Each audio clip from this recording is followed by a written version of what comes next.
I've been using the Veho Driver app for a while now, and in this video, I'll give you my honest, unbiased review.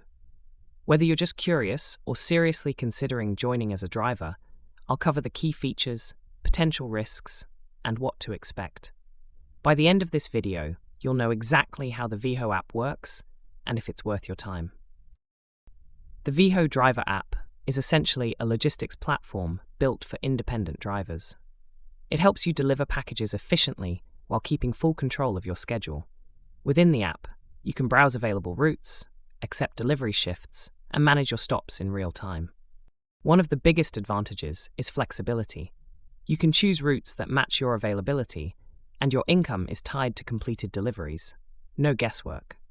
The app also includes built-in scanning tools and navigation support, which makes the job smoother from pickup to final delivery. That said, it's not all perfect. Some users report occasional lag or fast battery drain, especially during long shifts. Also, route details often aren't fully revealed until after you accept the job, which can be a bit risky if you're unfamiliar with the area. Package pickups can sometimes be delayed, and customer support might not always respond quickly during busy periods. Still, the Veho Driver app is a legit platform and a good option for gig workers who want flexibility. If you found this helpful, tap the like button and subscribe for more.